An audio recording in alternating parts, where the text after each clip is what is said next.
எல்லாருமே நினச்சி கூட பார்க்க முடியாத அளவுக்கு டேஸ்ட்டாக அள்ளி தரக்கூடிய இந்த பொடியை நீங்கள் யாருமே மிஸ் பண்ணாதீங்க.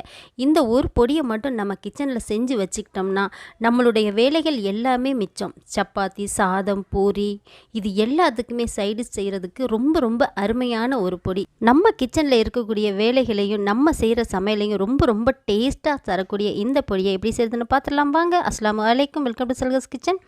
ஒரு டேபிள் ஸ்பூன் மட்டும் ஆயில் விட்டுக்குங்க. அதிகமாக ஆயில் விட வேண்டாம். நீங்கள் எந்த மிளகாய் வேணாலும் எடுத்துக்கலாம். என்கிட்ட இந்த மிளகாய் இருந்துச்சு, ஸோ நான் இதை எடுத்துக்கிட்டேன். இது கொஞ்சம் காரம் கம்மியாக தான் இருக்கும், அதனால் நான் அதிகமாக எடுத்திருக்கேன். நீங்கள் நிறைய ஸ்டோர் பண்ணி வைக்கிறீங்கன்னா அதுக்கு ஏற்ற மாதிரி எடுத்துக்கோங்க. இது 75 கிராம் அளவுக்கு இருந்துச்சு இந்த மிளகாய். இதை லைட்டாக இது போல் நல்லா வறுத்து எடுத்து இதை ஒரு பாத்திரத்துக்கு மாற்றி நல்லா ஆற விட்டுறலாம்.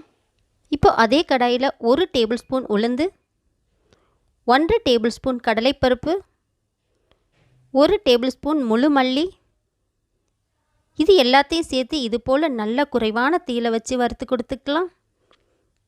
இந்த மாதிரி வறுத்து வந்ததுக்கப்புறமா நம்ம இதை ஒரு பாத்திரத்துக்கு மாற்றிக்கலாம்.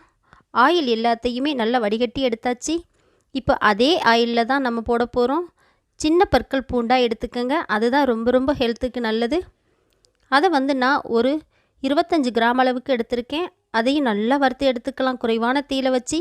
நல்லா வறுப்பட்டதுக்கப்புறம் 2 கொத்து கருவேப்பிலை, 1/4 டீஸ்பூன் அளவுக்கு சின்ன சீரகம், அதையும் சேர்த்து குறைவான தீயில வச்சு வறுத்து எடுத்துக்கலாம். கருவேப்பிலையை நம்ம தொட்டோம்னா முறுமுறுன்னு இருக்கணுங்க. இப்போ அது ஆறட்டும். இப்போ மிக்ஸி ஜாரில் முதல்ல நம்ம மல்லி, கடலைப்பருப்பு, உளுந்து இதை மட்டும் நல்லா அரைச்சி எடுத்துகிட்டு வந்துடலாம். நல்லா கொஞ்சம் லைட்டான கொரகொரப்பாக இருந்தால் ரொம்ப நல்லது. இதை நல்லா அரைச்சி எடுத்துகிட்டு வந்தாச்சு.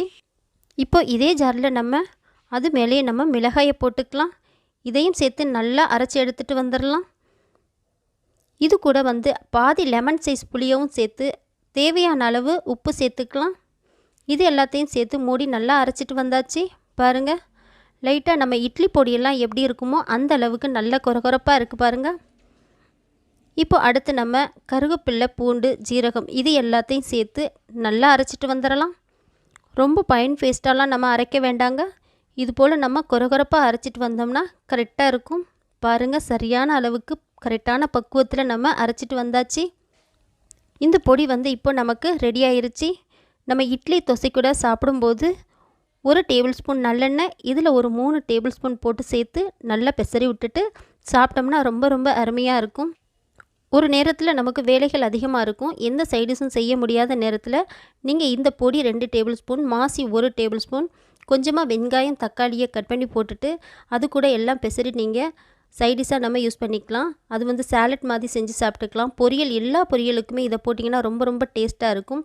இந்த பொடியை இது மாதிரி ஒரு பாட்டிலில் போட்டு நல்லா மூடி ஒரு ஃப்ரிட்ஜில் வச்சுக்கிட்டோம்னா மாதக்கணக்கானாலும் அப்படியே இருக்கும். நீங்களும் செய்து பாருங்கள். தொடர்ந்து நம்ம சேனலை ஃபாலோ பண்ணிங்கன்னா இந்த பொடியை வச்சு என்னெல்லாம் ரெசிபி பண்ணுறோங்கிறத நீங்கள் பார்க்கலாம். கண்டிப்பாக இதை செய்து பாருங்கள். செய்து பார்த்துட்டு எப்படி இருக்குன்னு கமெண்ட் பண்ணுங்கள், லைக் அண்ட் ஷேர் பண்ணுங்கள், தொடர்ந்து ஃபாலோ பண்ணுங்கள். பாய்.